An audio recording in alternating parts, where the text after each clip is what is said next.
జై శ్రీరామ్. అందరికీ నమస్కారం. వెల్కమ్ టు న్యూస్ అఖండ. నేను మీ కస్తూరి శ్రీధర్. మిత్రులారా, భారతీయ జనతా పార్టీకి సంబంధించినటువంటి ఒక అద్భుతమైన ఒక విశేషమైనటువంటి వార్తను అయితే తీసుకొచ్చా. ఈ న్యూస్ మీ అందరికీ తప్పనిసరిగా నచ్చుతుంది, ఓకేనా? గత సంవత్సరం జరిగినటువంటి పార్లమెంట్ ఎన్నికల్లో భారతీయ జనతా పార్టీ అనుకున్నన్ని సీట్లు గెలుచుకోలేకపోయింది.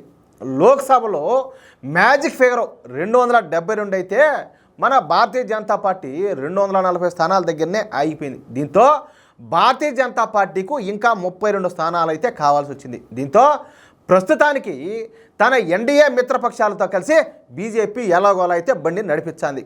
మళ్ళా మూడోసారి అధికారంలోకి వచ్చినాము. మూడోసారి మళ్ళీ మోడీ గారు ప్రధానమంత్రిగా ప్రమాణ స్వీకారం చేశారు.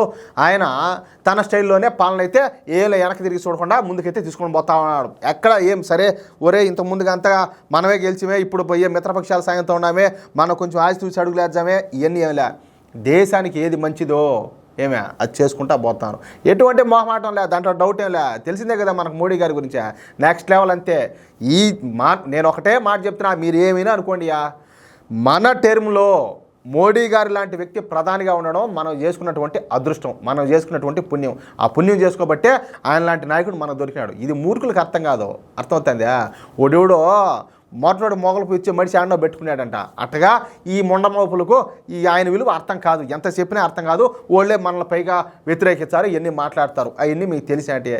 కానీ ఇక్కడ విషయం ఏంటంటే, మిత్రపక్షాలను ఎప్పుడు కూడా పూర్తి స్థాయిలో నమ్మలేం. ఈ నితీష్ కుమార్ అన్నాడు కదా, ఎవరు బీహార్ ఆయన అయితే అసలే నమ్మలేము. ఎందుకంటే ఆయన గోడ మీద పిల్లి ఎప్పుడు ఏ పక్క దూకుతాడో ఆయనకే తెలియదు. అన్నిసార్లు దూకుతాడు ఏ వాళ్ళ కావాలకు. పైగా ఈ విడతలో అనేక బిల్లులను చట్టాలుగా మార్చాల్సిన అవసరం కూడా ఉండాలి. Waqf board amendment bill, UCC bill, CBI amendment bill, అదేవిధంగా ఎన్ఆర్సీ బిల్లు లాంటి 7 కీలకమైన బిల్లులను కేంద్ర ప్రభుత్వం ప్రవేశపెట్టున్నది. ఈ బిల్లులన్నిటికీ కూడా ఎన్డీఏ మిత్రపక్షాలు మద్దతునిస్తాయో లేదో తెలియదు. రాజకీయాలు కదా, ఎప్పుడు ఏదైనా కూడా జరగవచ్చు. మరి అప్పుడు ఏం చేయాలా? సొంత బలాన్ని పెంచుకోవాలా? ఈ లైన్లోనే ఇప్పుడు భారతీయ జనతా పార్టీ పనిచేస్తుంది. ఇప్పటికే మహారాష్ట్రలో ఉన్నటువంటి ఉద్ధవ్ ఠాక్రే శివసేన పార్టీకి చెందినటువంటి ఎంపీలను, అదేవిధంగా అదే మహారాష్ట్రలో ఉన్నటువంటి శరద్ పవార్ పార్టీకి చెందినటువంటి ఎంపీలను భారతీయ జనతా పార్టీ తన వైపుకు లాగేసుకున్నట్టు తెలుస్తుంది. ఏలా లాగేస్తారో మన మోడీ గారు, అమిత్ షా గారు రాజకీయం అది నెక్స్ట్ లెవెల్లో ఉంటుంది, అర్థమవుతుందా?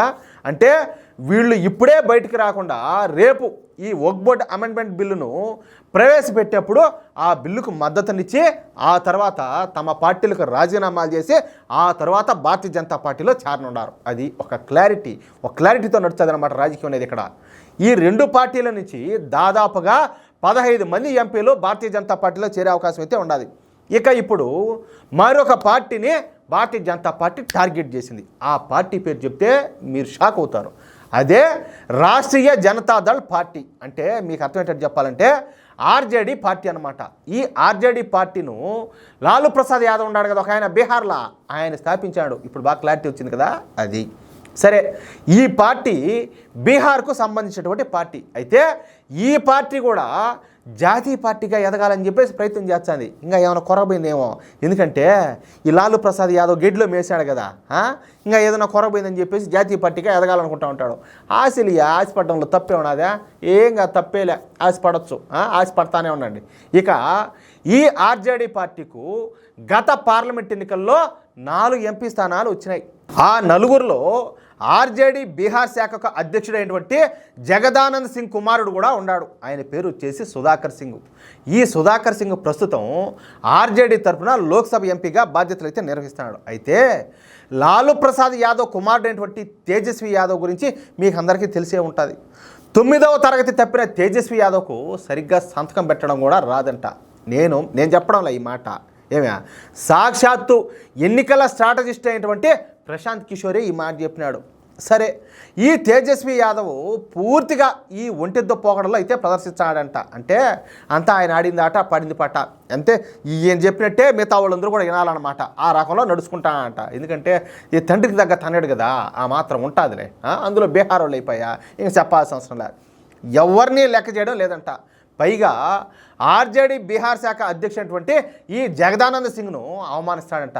కనీసం వయసులో పెద్దోడని కూడా చూడకుండా ఆయన కూడా అవమానించాడంట. ఆయన పట్ల కనీసం మర్యాద కూడా చూపించడం లేదంట. పైగా ఈ తేజస్వి యాదవ్ను లాలూ ప్రసాద్ యాదవ్ పూర్తిగా సమర్థిస్తాడంట. అంటే నాయన ఇంక కొడుకుని సమర్థించడా మరే, ఇంక పక్కన వాళ్ళు సమర్థించాడు, కొడుకుని వదిలిపెట్టా, అందులోనూ రాజకీయ వారసుడైపోయా, ఇంక దాంట్లో తెలియదేమన్నది. ఇంకా దీంతో ఇప్పుడు బీహార్ ఆర్జేడీ అధ్యక్షుడైనటువంటి జగదానంద్ సింగ్ ఆర్జేడీ నుంచి వెళ్ళిపోవడానికి అన్ని ఏర్పాట్లు కూడా చేసుకుంటున్నాడు. ఈ క్రమంలోనే పార్టీని చీల్చే పనిలో పడినాడు. ఈ విషయంలో బీజేపీ సహాయాన్ని కూడా అర్థించాడంట. సరిగ్గా ఇటువంటి సమయం కోసమే ఎదురు చూస్తున్నటువంటి బీజేపీ అందుకు ఓకే చెప్పేసింది. అంతే, నిన్న ఈ బీహార్ ఆర్జేడీ అధ్యక్షుడైనటువంటి జగదానంద్ సింగ్ కుమారుడు, అదేవిధంగా లోక్సభ ఎంపీ అయినటువంటి సుధాకర్ సింగ్ నిన్న అమిత్ షా గారిని కలిసినారు. ఈ సందర్భంగా ఆర్జేడీ పార్టీకి ఉన్నటువంటి 4 లోక్సభ ఎంపీలలో 3 ఎంపీలు బీజేపీకి మద్దతునివ్వడానికి సిద్ధంగా ఉన్నారని చెప్పినట్టు తెలుస్తుంది. అంటే ఈ లాలూ ప్రసాద్ యాదవ్ పార్టీ ఏమో జాతీయ స్థాయిలో ఎదగదాం అనుకుంటుంది, వెనకుండే వాళ్ళేమో వాళ్ళు చేసిన ఓవర్ యాక్షన్ కోచారీళ్ళు తోకలుగా తిరిచారు, అంతే కదా. అంతేకాకుండా మరికొద్ది నెలల్లో జరగనటువంటి బీహార్ ఎన్నికల ముందు ఈ ఆర్జేడీ పార్టీకి రాజీనామా చేసి బీజేపీలో చేరతామని చెప్పేసి వీళ్ళంతా కూడా స్పష్టం చేశారంట. అంటే ఈ బార్బేరియన్ పార్టీ అయినటువంటి ఆర్జేడీ పార్టీ సరిగ్గా ఈ బీహార్ ఎన్నికల ముందైతే చీలిపోనున్నదనమాట. అదే కనుక జరిగితే ఈసారి కూడా ఈ బీహార్లో భారతీయ జనతా పార్టీ కూటమి గెలవడం ఖాయం, దాంట్లో మాత్రం డౌటే లే. అది విషయం. అయితే మిత్రులారా, ఈ న్యూస్ కనుక మీకు నచ్చినట్టయితే ఖచ్చితంగా ఈ న్యూస్ నలుగురికి షేర్ చేయండి. అదేవిధంగా ప్రతి ఒక్కరు కూడా మీ యొక్క అమూల్యమైన అభిప్రాయాలను తప్పనిసరిగా కామెంట్ రూపంలో తెలియజేయండి. అలాగే ఇంతవరకు మీరు కనుక మన ఛానల్ను సబ్స్క్రైబ్ చేసుకున్నట్టయితే ప్రతి ఒక్కరూ మన ఛానల్ను సబ్స్క్రైబ్ చేసుకోండి, సపోర్ట్ చేయండి ప్లీజ్. జై శ్రీరామ్.